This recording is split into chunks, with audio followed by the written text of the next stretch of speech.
एक बार एक आदमी ने अपने बेटे को अपने पास बुलाया, उसे एक घड़ी दिखाई और कहा, बेटा ये घड़ी तुम्हारे दादाजी ने मुझे दी थी। ये घड़ी लगभग 200 साल पुरानी है। इससे पहले कि मैं ये घड़ी तुम्हें दूं, तुम इस घड़ी को लेकर किसी सुनार के पास जाओ और उसे कहो कि तुम इस घड़ी को बेचना चाहते हो और देखो कि वो इस घड़ी का कितना मूल्य दे सकता है। लड़के ने ऐसा ही किया और जब वो सुनार की दुकान से वापस आया, उसने अपने पिता को बताया, पिताजी, सुनार कहता है कि ये घड़ी बहुत पुरानी है, इसलिए वो इसका सिर्फ 2000 रुपया ही दे सकता है। तब पिताजी ने कहा, बेटा अब तुम इस घड़ी को लेकर किसी कबाड़ी की दुकान पर जाओ और उसे कहो कि तुम इस घड़ी को बेचना चाहते हो।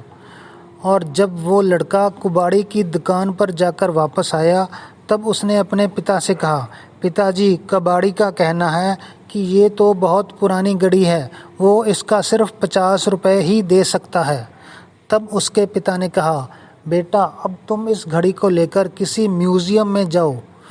उस लड़के ने ऐसा ही किया और जब वो म्यूज़ियम से वापस लौट कर आया, तब उसने अपने पिताजी को बताया, पिताजी, म्यूज़ियम वाले कहते हैं कि ये घड़ी तो बहुत ही रेयर पीस है, वो इसका 5 लाख रुपए दे सकते हैं।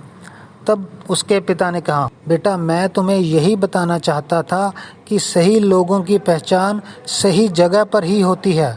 अगर तुम गलत जगह पर हो तब तुम्हारी सही वैल्यू नहीं की जा सकती।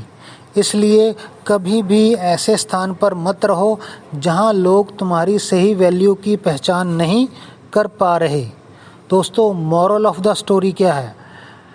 अगर देखने वाले की नज़र में कमी है और वो आपकी सही वैल्यू नहीं कर पा रहा है, तो इसमें आपको घबराने की ज़रूरत नहीं है। इससे आपकी वैल्यू कभी भी कम नहीं होती। जब सही लोग आपकी वैल्यू को देखेंगे, तब वो इसकी पहचान कर ही लेंगे। थैंक यू दोस्तों।